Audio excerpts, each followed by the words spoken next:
Hello there everyone. Today I wanted to do another collection room tour video. It's been about a year since I've done my last one. I've gotten some pretty cool stuff since then. I want to show it off to everybody. Now before I start a more in-depth part of the tour, I wanted to show off the room as a whole and also give some history on the room. So around March 13th of 2020, I started putting my first game consoles and games and furniture into the room. And the first two pieces of furniture that I put in was this bookshelf right here and this shelf right here, which was originally my entertainment stand. And I would have the consoles, I would have this sitting horizontally, and the consoles would just sit in here like this on the sides, and then the TV was on the top right here. Now I have this entertainment stand, which looks much nicer, besides the fact that it does get dust pretty often. But that can be fixed, so oh well. But now for the in-depth part of the tour, I'll start off with this wall right here. So I use this for game consoles that I'm not using at the moment, and special editions and handhelds that I'm not using, and I'll put them in here just to keep them safe so they won't get any wear and tear. They can stay in pristine condition. And I also keep my wired controllers and some wireless controllers in here, and this is where I keep all of my wireless controllers and one or two accessories. And this is where I keep all of my accessories, except for this right here. This is a controller, but it's so small and I didn't want to get it mixed in with all the other wireless controllers. And this is just my junk drawer. And right here I have a Splatoon 3 poster that the employees at GameStop were very nice to give to me. And right beside that I have some Skylanders that are sealed, and on the wall around a Pokemon poster. Originally this was hanging over top of my entertainment stand, and now it just kind of looks weird and out of place, and I've been meaning to change it, and I've been thinking about putting them, like Skylanders, like right here. Kind of reminds me of like a Toys R Us, where like you would see like the kiosk and then like the figures around it. Granted, those aren't amiibo figures, so probably wouldn't go best with the amiibo kiosk, but still, that's just kind of my thought process. And I was also maybe thinking of like rearranging the Pokemon poster, but oh well. Next, I'll start off with, actually I think this wall, and I'll keep going right from there. So, up top, we have some of my favorite Pokemon, and I also have this one Greninja figure with this box sitting to itself. I thought it looked really cool with like all the fake plants and stuff. And I also have this bottle of Fanta that I got from an Asian flea market, which surprisingly tastes like actual grape juice and not grape soda. I thought it was cool. But moving on to the games. Down here I have my NES games and some of my SNES games, with one Famicom game. And starting from the left, I have some of the games that you probably really want from the system, some absolute must-haves, and these are out of order. Oh well, I'm not going to fix it now. But one key part of the NES collection is Wally Bear and the No Gang, which was a drug PSA that I think the American government paid somebody to make, because I think this was made in like 1984, which was around the time that the war on drugs got pretty heated. And next to that, I have my only Famicom game, Takeshi's Challenge, which, to the best of my knowledge, only 8 people, maybe 9, have completed. I've put the game in, and I fooled around in it with a little bit, and just kind of quit because I didn't feel like completing the game. I might try and go back and complete it one day, but I probably won't, because only 8 people have done it, and I'm probably not going to add to it. But other than that, we have the SNES games over here. One thing you might be immediately noticing is my copy of Super Mario RPG. Now this copy, the board inside is not reproduction. The board inside is official, but everything on the outside is unofficial and remade. And I got this from a game store in North Carolina called Lost Ark, and they had it hooked up to a TV, and like they were playing it just to kind of get the music out of it, and like so customers would have something to look at while they were shopping, kind of give a little bit of ambiance to the store. And I was looking for a copy of Super Mario RPG, and this was the only one that they had left in the store, and they gave it to me. I thought that was really nice. And down here I have one more SNES game, and right next to that is my N64 games. And for me, it's kind of easy to tell because like I placed them like this, and I've pulled them off the shelf for so long that I can pretty much tell what, like alphabetically, like what the game is that I'm probably gonna end up pulling out. Like around here is like Mario, yeah, so Mario Tennis right there. This might be Mario Party. Yep, Mario Party. Some of the ones that you can obviously tell which one they are is like that's Pokemon Stadium 2, that's the Tony Hawk's games. I need to get some end labels for them so I can tell a little bit more easily, but other than that, I think it's cool. And I really like the N64 too. Very, very cool system. And besides those, I have my Genesis collection with 2 interesting games. Well, really Genesis and Mega Drive, because this is a Mega Drive game, Michael Jackson's Moonwalker. And the cartridge has a tale to tell, because it has like, I don't know how well you guys can see it, but it has like chunks taken out of it, which is weird. Let's see if I can get this back in here with one hand. Moving down a little bit, I have Urban Strike in paper form. There is a paper version and a cardboard version, and I got the paper version because I thought, you know what, this one's in good condition, and if I keep on taking good care of it, then I'll have a really unique piece. There's the game itself. And I'm glad I got the paper version, because it looks nice, but it doesn't quite look uniform, and that's really the only problem that I have with it, but it was my choice, so that's kind of my fault. Right next to that, I have Sonic CD and some PlayStation games, and some PS2 games, which end up going down here. I really like the PS2.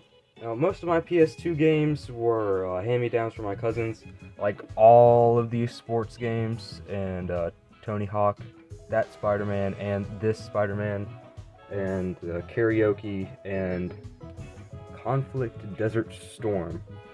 These were the only 3 that I actually bought with my own money. Right next to those, we also have my GameCube games. And I've been working on trying to get like new labels for them, so I don't have to see like the yellow spines. And unfortunately, they're all on like some of the cooler games like Luigi's Mansion and Super Mario Sunshine, where you would probably rather have the black spine instead of the yellow spine. And also Sonic Adventure DX, which I really wish I had a copy of the black spine, because mine is a signed copy, and somebody who done the promotional images for it signed my copy. His name was Mike, and I think he done like promotional, like I don't think he done commercials. I think he done like some other form of like promotional advertisement a little bit after that game's initial release. And right next to those, I have my original Xbox games, my Xbox 360 games. Down here, more Xbox 360, a little bit more Xbox 360, and we get to one of my favorite consoles, the Wii. Down here I have Wii Sports and New Super Mario Bros. Wii, which are 2 of my absolute favorite games for the system. Pokemon Battle Revolution, another favorite. We go down here, see some more Wii games, and we get into the Wii U, which I don't have much of. But I do have like a whole lot of the like best titles for it, so I'm generally happy with my Wii U collection. We have the lone Yoshi's Woolly World up here. And right next to those, we have the Xbox One games and the just branded Xbox games, which were like, they're compatible with, yes, I think it's, no, where, yep, right here, Xbox One and Xbox 360 compatible. Right next to those, we have my PlayStation 3 games and my PlayStation 4. And down here is also my PlayStation 5 games, and my biggest part of my collection, my Nintendo Switch games, which I think has 46 games, including these 3 special editions and Metroid Prime. No, not Metroid Prime, Metroid Dread, all the way over here. If we go back over here, you can see the DS games. One really cool addition to this is personal trainer walking. Mine's a little bit sun bleached. This should be orange and this should be orange, but it's not very hard to find this at all. I think it's actually worth $2.36. Like very, very, very easy to find. Most of them are still sealed too, so you can get these little pedometer things. Next to that, we have 2 of my 3DS games and the rest of my 3DS collection down here. One thing that I'm really proud of in my 3DS collection is I have all the mainline Pokemon games, and I absolutely loved the mainline Pokemon games on the 3DS. I think they're really some of the best in the series. X and Y and Ultra Sun and Ultra Moon are 2 really, really close games to my heart, and also with Omega Ruby and Alpha Sapphire. I really like those 2, but I think if I had to pick my favorites, it'd probably be Ultra Sun and Ultra Moon, just because of the story. And the story was a little bit better in Sun and Moon, but Ultra Sun and Ultra Moon had Dusk Lycanroc, and I absolutely love that Pokemon. And next here, here's some more 3DS games, and Animal Crossing Amiibo Festival. I was going to put it with the Wii U games, but if I put it down here like this, then that covers half the games, and if I put it up there with that one, then that takes up a lot of space. And unlike the Nintendo Switch Special Editions right here, this one doesn't have a spine.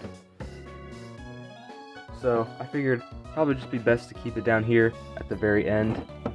And it also, like, it's a part of the same era of Wii U and 3DS. And I think it fits well with it. Let's see if I can get it back in here. There we go. Down here below that, I also have some Skylanders, which probably isn't the best place to put them.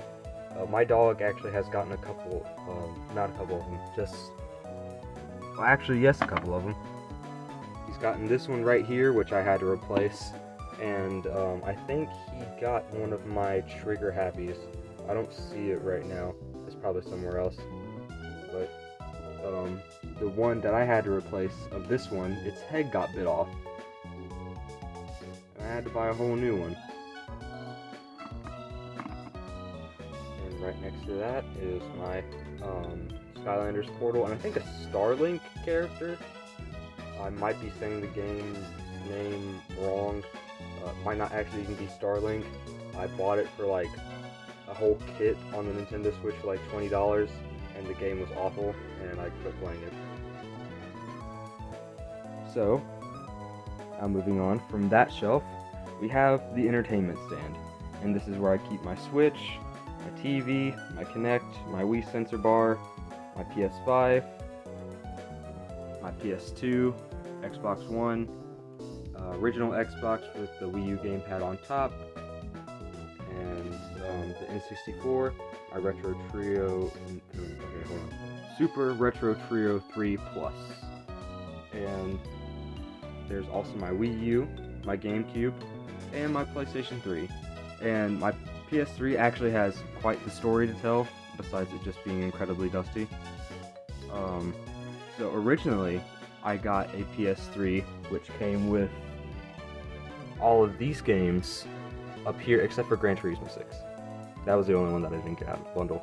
But I originally got it with those games and a controller, but when I got that, when it came to the house, it came in a Hot Pocket box, and it was wrapped in Japanese newspaper, and inside of that was a packet of Japanese green tea.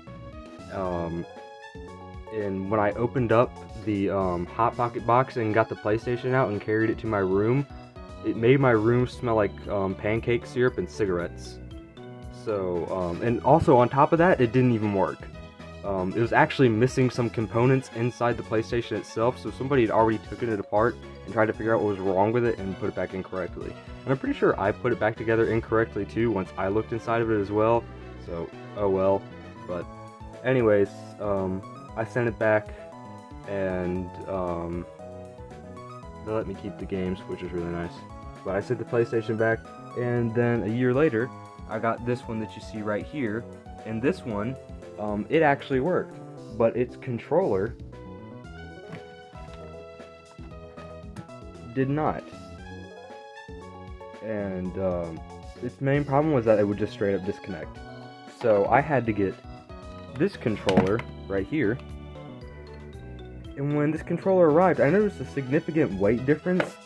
This one was much heavier, but this one, when it came in the packaging, it said it was an official product. And it actually came in the, like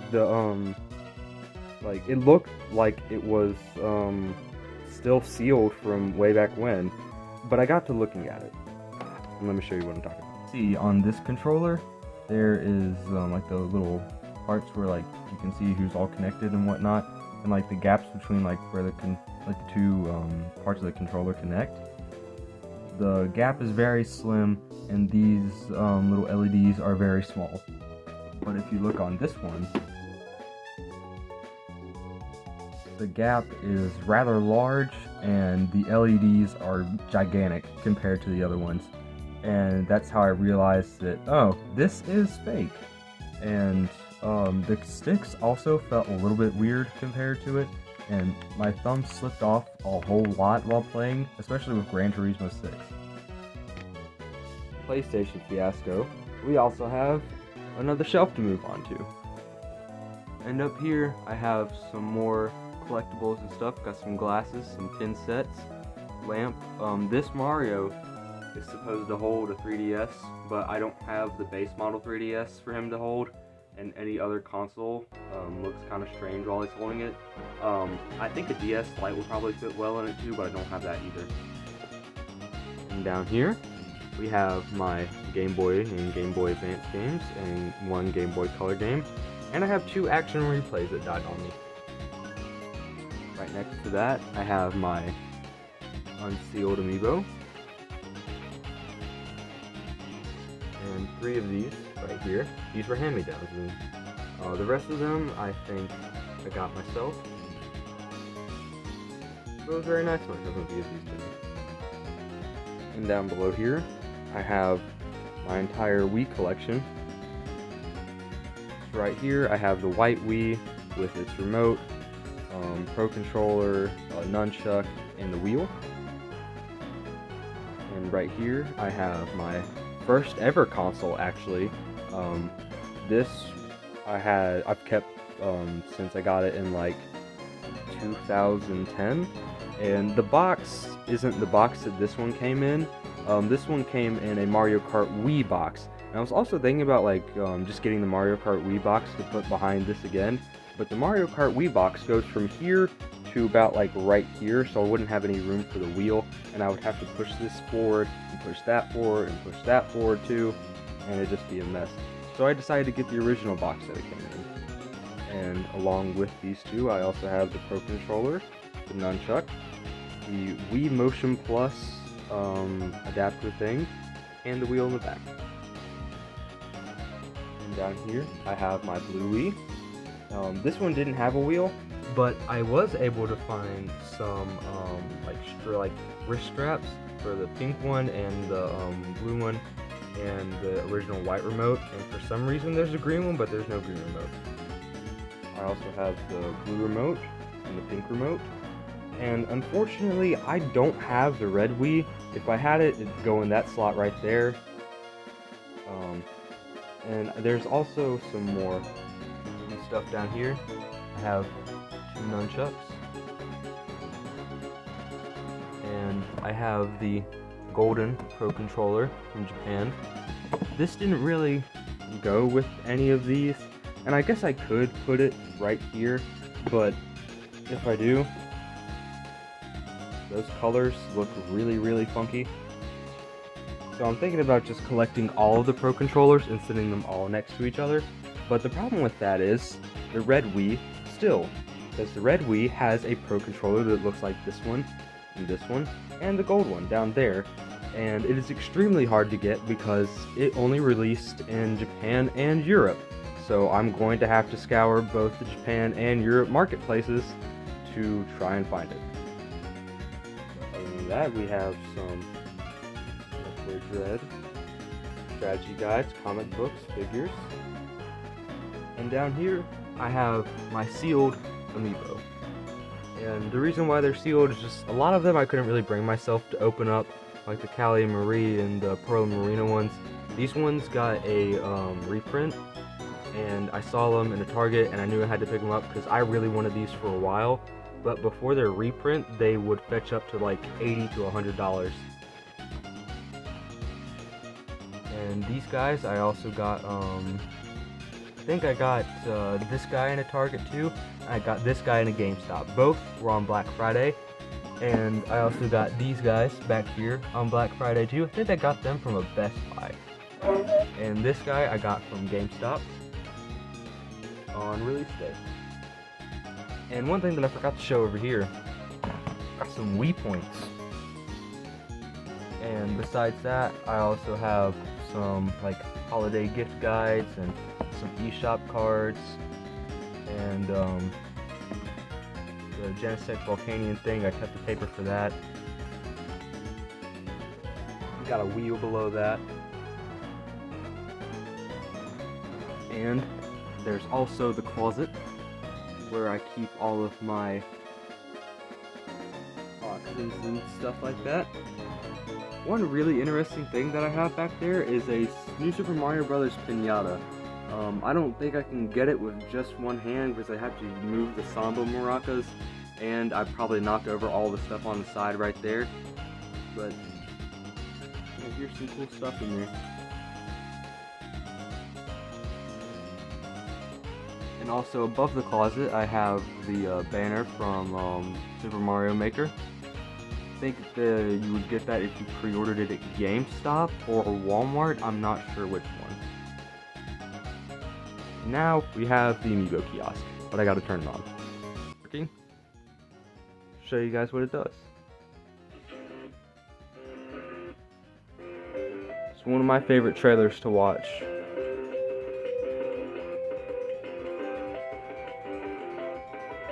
Is for Splatoon. Let's see. Yep.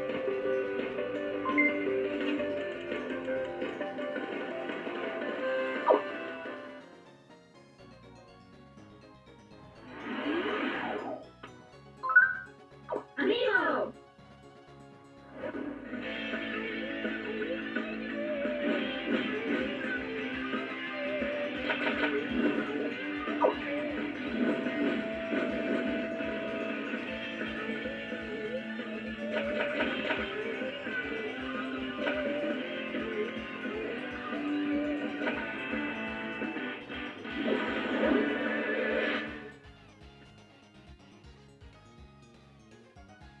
Cool stuff.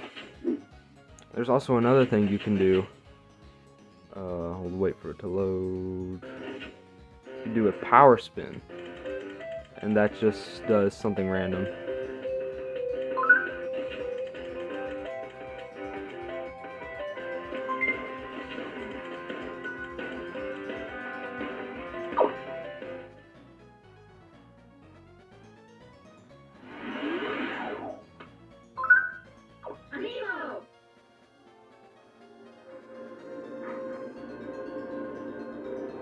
When the going gets tough, the tough tap Amiibo. Tap the Wolflink Amiibo to open the Cave of Shadows, a brand new series of challenges where you'll use Wolflink and Midna's abilities to wipe out waves of enemies. After conquering the cave, you can save a record of your remaining hearts to the Wolflink Amiibo and attempt to beat your score whenever you want.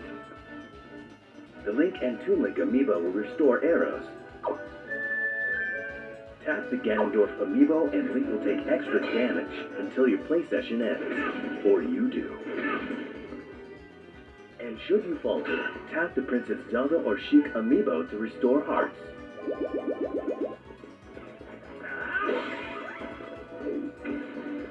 Don't forget, the Wolflink Amiibo will function with the new Legend of Zelda game on Wii U.